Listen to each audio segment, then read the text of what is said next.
She didn't knock, didn't ring the bell, just slipped the paper between the door and the frame like it was a coupon for a pizza joint that didn't deliver here anymore. Notice to vacate. 30 days. No greeting, no explanation, no warning. Julian Cross opened the door 20 minutes later, still in his worn gray sweats and socks that never quite matched. The paper bent slightly in the wind like it was nervous, like it knew it didn't belong there. He didn't curse, didn't tear it up. He just stared at it, eyes slow, mind faster. Then he pulled it free with 2 fingers, as if touching it too firmly might make it real. Julian wasn't behind on rent, wasn't loud, didn't own a dog or smoke or throw wild parties on the second floor. He paid early, cleaned up after others, held the elevator for neighbors who wouldn't make eye contact. And now, someone wanted him gone. The morning light poured through the window behind him, landing on half-read books, a mug stained with last night's tea, and a row of neatly labeled file folders still open on the coffee table. Civil cases, tenant rights, false evictions, some of them still warm from the printer. He smiled, but it wasn't joy. It was that slow, bitter kind of smile that only comes when irony knocks before breakfast. She didn't know who she was dealing with. Not yet. Candace Whitmore stood 3 stories above him by her office window, watching the street like she was born to own it. Mid-50s, hair pulled tight, always, glasses just for show. Every inch of her was pressed, tucked, measured, like she thought perfection could keep questions away. She hadn't built the buildings. She'd inherited them. But she told herself that made her smart, made her deserve them. Candace didn't see tenants. She saw timelines, investment returns, paperwork in need of a signature. The kind of woman who said, "We're all family here," before raising rent by $300. She smiled in meetings, signed her name in hard ink, and she hated when people said no. Julian Cross had said no once, when she sent a vague letter about voluntary relocation, and he replied with a scanned PDF citing 3 housing code violations in her own handwriting. She hadn't forgotten. She never did. Julian placed the notice on the table, smoothed the edges, and sat. He didn't call anyone, didn't storm into her office. He just started typing. His fingers moved fast, years of courtroom rhythm in every keystroke. Citations, statutes, precedents. The same law Candace had bent for years was about to bend back. Across the room, a photo of his mother caught the edge of the sun. She'd raised him to play chess in a world built for checkers, taught him when to speak, when to wait, and when to document everything. This would be the last eviction notice Candace ever slipped under a door without thinking twice. The next day, he filed a formal response with the city, filed another with the housing authority. Then he called someone at the legal aid office who owed him a favor. By Thursday, he had copies of 2 prior complaints against Whitmore Property Group, both dismissed, both by tenants who'd vanished not long after. He drove past one of them on Friday, the building gutted, renovated, and now boasting modern urban units starting at twice the rent. Candace's strategy was old school: harass them out, lose a little in court, win big on the flip. But Julian wasn't here to flip. He was here to stay. Candace got the first letter on Monday, a formal request for mediation. She rolled her eyes, tossed it aside. By Tuesday, she got another, a city notice of investigation into tenant displacement practices. She called her attorney. He told her to be careful. She scoffed. "He's just trying to intimidate me." She didn't know yet that Julian had already flagged her name in a local tenant union database, had sent feelers to a housing reporter he met at a conference, and was preparing an open letter with receipts. Candace had spent years perfecting silence. Julian had spent years breaking it. She called him that night. Private number. He answered on the second ring. "Mr. Cross, I received your paperwork." "Good evening, Miss Whitmore. I assumed you would. I think we may have gotten off on the wrong foot." He said nothing. I'd like to offer you a relocation stipend, say 2 months' rent. We can call it a mutual decision. Why would I leave a rent-controlled unit I have every legal right to remain in? Because some things aren't worth the fight. Julian leaned back in his chair. For me, this one is. She hung up, not angrily, just deliberately. The next morning, he found a second notice taped to the door. This time, the letters were bold. Final warning, non-compliance. He didn't flinch. He just opened his laptop, typed a new file name, Cross v. Whitmore, Timeline of Retaliation, and saved it with a smile. The letterhead changed. That's how Julian knew she was nervous. No more notices printed off in Times New Roman from a second-hand cannon. This one came in an envelope, embossed, sealed like something sacred. Whitmore and Kessler, LLP, Property Counsel. It wasn't even a lawsuit. It was a message, a flex dressed in legalese, 10 pages of double-spaced threats, accusations, and one thinly veiled promise. You can fight. But we've done this before. Julian read it twice, then once more out loud. The words didn't shake him. They sharpened him. She was escalating, which meant he was getting close. He went quiet after that. No emails, no phone calls, just movement, public records, construction permits, old tenant boards where people still whispered about black mold and missing security deposits. He drove to 3 other buildings with her name on them. 2 were half empty. One had boarded windows and a fresh mural on the side wall, painted by kids maybe, or artists trying to reclaim space. He knocked on doors, asked quiet questions. How long did they give you to leave? Did they mention any violations? Did anyone ever get their deposit back? He listened, took notes, not just for his case, for theirs. By the second week, Julian had a binder with 4 sworn statements, 6 inspection violations tied to Candace's properties, and a printed screenshot from a Yelp review where a tenant claimed to be offered cash to leave before a renovation permit was filed.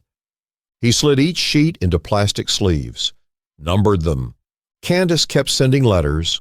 Her lawyer kept referencing non-compliance. But she hadn't expected silence, not from someone like him.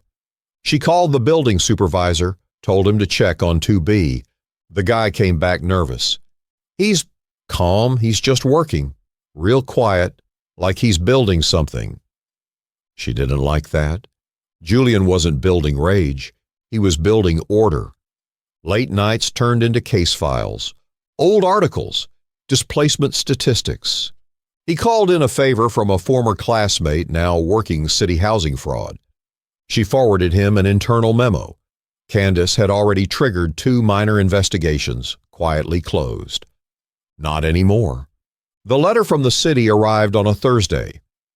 Notice of pending review, tenant displacement and landlord practice inquiry. He didn't have to see her face to know she panicked. She stopped using her name, switched to management on all communications. The notices grew colder, less formal, like she was trying to disappear behind her own company. But Julian wasn't chasing names. He was chasing patterns. He mapped out the addresses, dated each eviction, matched it to the next listing price. In almost every case, the rent doubled within 4 weeks. He printed the chart, pinned it to his wall. Next to it, he wrote in pen, "Leverage lives in facts." Across town, Candace was sweating through silk. Her attorney told her to back down, said Julian wasn't some hobby protester, said he had connections, said he wasn't going away. She poured herself wine, watched her property appraisals dip by a percentage point, tried to ignore the email from the tenant union asking for a formal comment. She remembered when landlords were feared, respected, when people moved out before asking questions. Now they were organizing, calling council members, pulling files. It used to be that her name opened doors. Now it opened investigations. Julian went to work each day like nothing had changed. Gray wool coat, scuffed briefcase. Took the bus sometimes.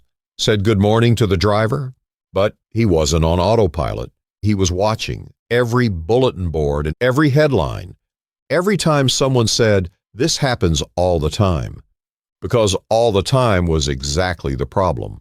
A week before the hearing, he held a meeting in his apartment. 5 people came, then 9, then 14. They brought folders, copies. Someone made tea.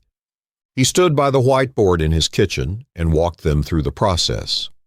"This isn't about one apartment," he said. "This is about the next 30. People nodded, some teared up. One woman clutched her lease like a lifeline. He didn't tell them to fight.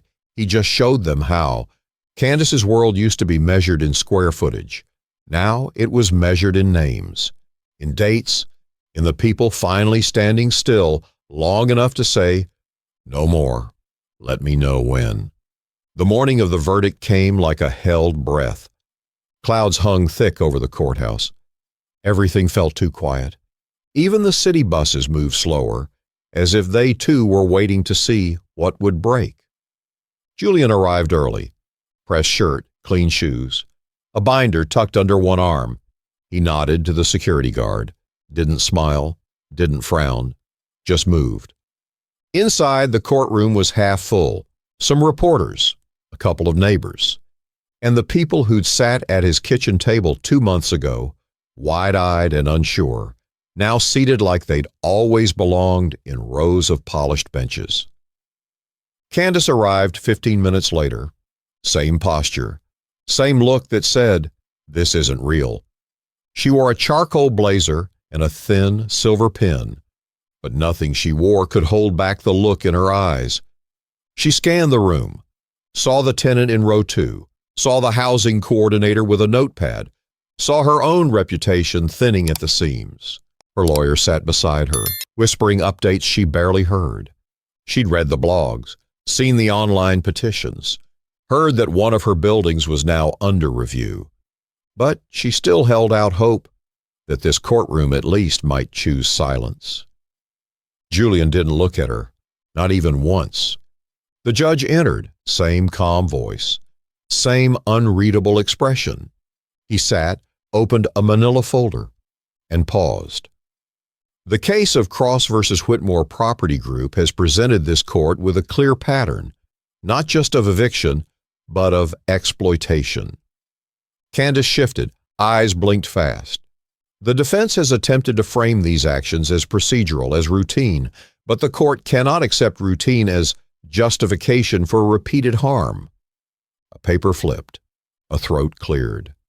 This court finds that Mr. Cross has demonstrated through evidence and witness testimony that retaliation did occur, and that it violated both local housing statutes and ethical landlord practice. Candace didn't blink. She just stared forward, still as furniture. In addition to awarding damages to Mr. Cross for emotional distress and legal fees, this court is recommending an immediate suspension of all pending evictions under Whitmore Property Group pending a full investigation. Someone in the back exhaled, loud, shaky, human. And finally, the judge continued, voice steady, a formal complaint will be sent to the Department of Housing Enforcement for long-term monitoring of Ms. Whitmore's future activity as a licensed landlord in the state. Silence. Not heavy, not stunned, just final. Julian bowed his head slightly, not in thanks, not in triumph, just an acknowledgement of the process, of the weight, of every single name that didn't make it this far. Candace rose slowly. Her lawyer said something about an appeal. She didn't answer. Her heels tapped like Morse code across the courtroom floor as she left. Outside, her car waited, but her power didn't. Julian didn't give interviews that day, not on the steps, not in front of microphones, not even to the local blog that had followed the case from the first notice. He just walked, past the metal detectors, past the courthouse doors, into the city that once expected him to fold. His aunt waited for him at the corner. She handed him a water bottle and touched his shoulder like he was still 10. He didn't say much, But the look in her eyes told him she'd been waiting for this longer than he had. 2 blocks away, in a unit just like his, a woman opened her window and let the light in. She didn't know Julian personally, but she'd heard the story, read the flyers, kept his name folded on a sticky note by the fridge. In case they come for me next. Now she didn't feel like they could. Not without someone noticing. Candace didn't return to the building. The day after the verdict, she resigned from her company's board, said it was a personal decision. The statement was 3 sentences long and said absolutely nothing. Behind the scenes, 2 more former tenants filed complaints. 1 filed suit. The city added her company to a quarterly audit list. And the mayor's housing committee made a quiet phone call to a journalist who'd been digging for a while. Her properties didn't sell, not right away. Reputation sticks harder than paint. Julian went back to work. He answered emails, filed briefs, returned calls. But on Tuesday nights, he showed up to the community center like clockwork. Not as a savior, not as a headline, as a man who knew how the system worked and wanted others to know too. He started small. What to do if you get a notice, how to file a response, when to document, how to ask the right question when someone's trying to push you out. The first week, 10 people showed up, the next 17. By the 4th week, they had to find a bigger room. One night, a boy of maybe 16 stayed after everyone left. He didn't say anything for a while, just stood by the door, backpack hanging off one arm. Julian looked up. "You got a question?" The boy nodded. "My mom got a paper, something about violations. She doesn't know what it means." Julian motioned him over. "Bring it next week. We'll read it together." The boy paused, then asked, "Is it true? You made that landlord lose her buildings?" Julian shook his head slowly. "Number, I just made her stop pretending she couldn't be questioned." The boy smiled. "Cool." At the end of the month, the city launched a pilot program for tenant education. Julian's name wasn't in the press release. He didn't care. He wasn't chasing credit. He was chasing change. And change had started. Not with a protest, not with fire, with a folder, a file name, and a man who refused to leave quietly. Months passed, then a year. The building still stood. Rent stayed the same. Candace's name faded, not erased, but remembered differently. In whispers, in training slides, in conversations where someone finally said, "No, that's not legal." Julian sat on his balcony one evening, the sun bleeding into the brick across the street. He sipped tea, listened to a baby crying somewhere below, laughed when a neighbor's music got just a little too loud. He wasn't waiting for anything. He'd already done what needed to be done, not for glory, not for revenge, but for proof that silence isn't the only option, that staying can be just as loud as leaving, and that sometimes the most dangerous thing you can hand to the wrong person is a notice.